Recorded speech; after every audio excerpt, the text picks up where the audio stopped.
You won't believe what just came out in court. Day 2 of the Diddy trial hit like a bombshell. And the person at the center of it all? Cassie Ventura, Diddy's ex-girlfriend, who just dropped some of the most disturbing details we've ever heard in a courtroom. 9-month pregnant Cassie Ventura on her way to court this morning. Just after 11 a.m., she was sworn in and within minutes broke into tears while reliving the alleged physical and psychological abuse at the hands of Diddy. Cassie entered the courtroom looking bold and about 9 months pregnant. Everyone stopped what they were doing. No one expected her to walk in like that.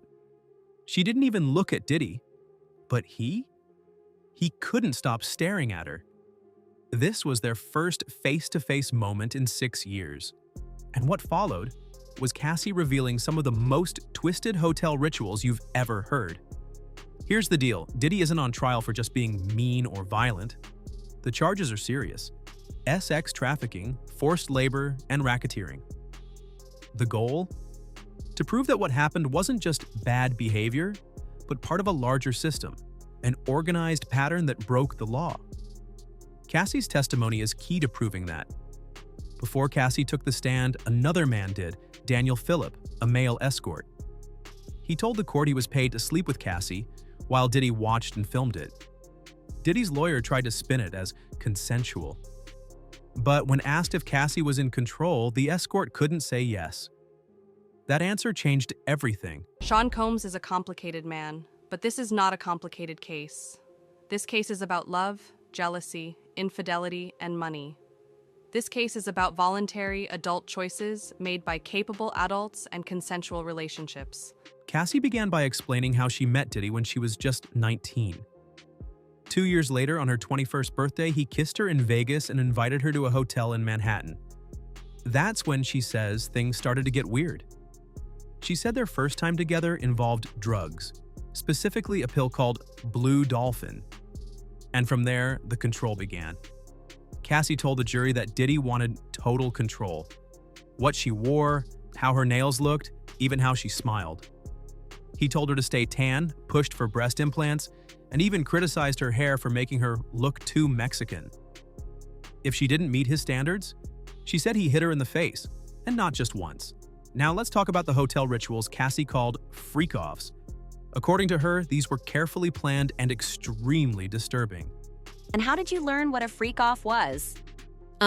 Within the first year of our relationship, Sean proposed to me this idea, this sexual encounter that he called voyeurism, where he would watch me have intercourse and sexual activity with a third party, specifically another man. Cassie said Diddy's team would prep hotel rooms, setting up baby oil, candles, and condoms.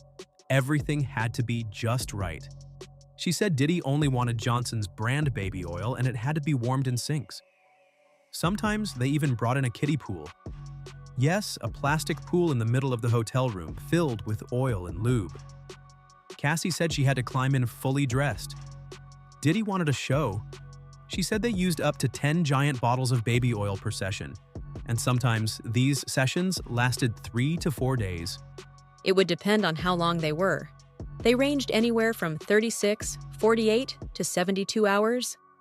I feel like the longest one ever was 4 days, maybe even more, like on and off with breaks. So it was a significant part of the week. Here's where things get even more serious. Cassie claimed that Diddy's staff were the ones preparing these rooms. They brought the oil, the lube, and the condoms. And when they ran out, Cassie said they'd tip hotel workers to bring more.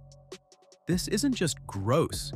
In court, it matters because it shows Diddy wasn't doing this alone. He had people helping him, people in his inner circle. And that fits the definition of racketeering, organizing illegal activity through a group or enterprise. Cassie said she was the one booking male escorts after a while.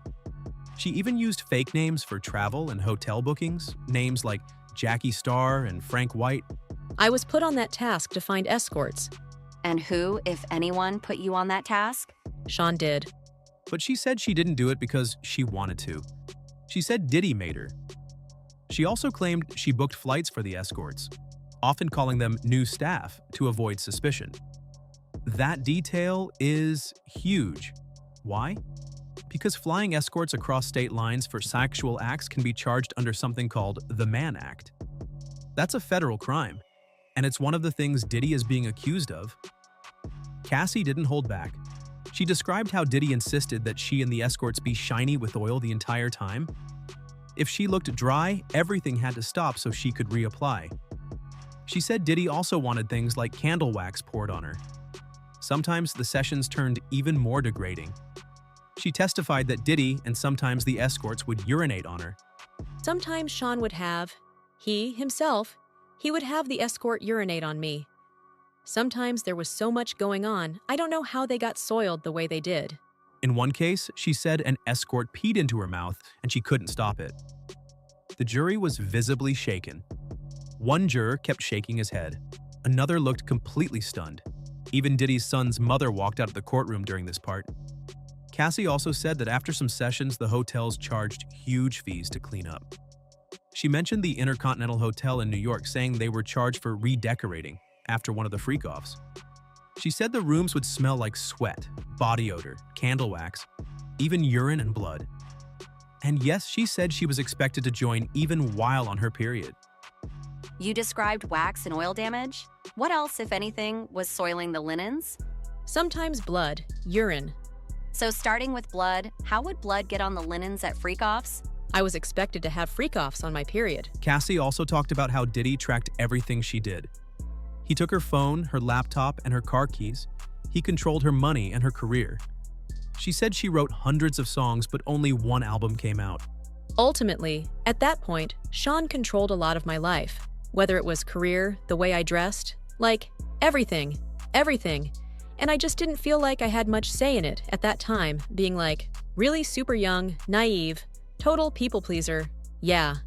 I didn't know if he would be upset enough to be violent, or if he would write me off and just not want to be with me at all. She said she stayed because she thought it was all she was good for, and that saying no could mean getting hit, blackmailed, or dumped. She also said she believed some of the freak-off videos were used as blackmail.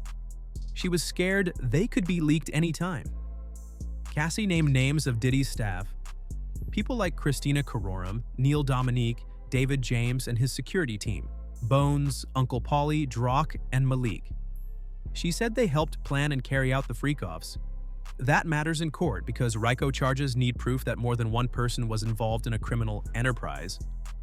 Finally, Cassie talked about the infamous hotel video, the one where Diddy is seen dragging her and throwing her down. It happened after another freak-off. She said she tried to run, but Diddy caught her. She said she stayed on the floor, hoping it would stop.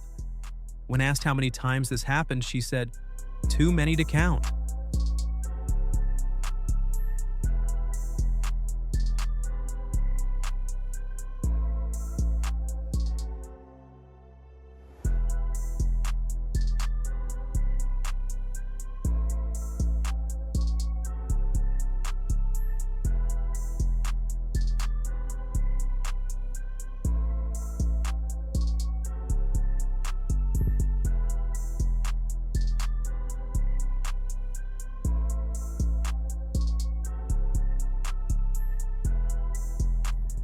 The court watched the video again, and it didn't match what Diddy's team claimed.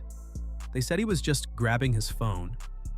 But the video showed him taking Cassie's bags first, then coming back for her after already walking away. Why come back if you already have what you wanted? The trial is far from finished. Cassie is expected to continue testifying. Diddy's lawyers haven't cross-examined her yet. And we're still waiting to find out if the court will show those hotel freak-off videos to the public or keep them private. But one thing's clear. This trial isn't just about celebrity gossip. These are federal crimes we're talking about. And Cassie's testimony? It might change everything.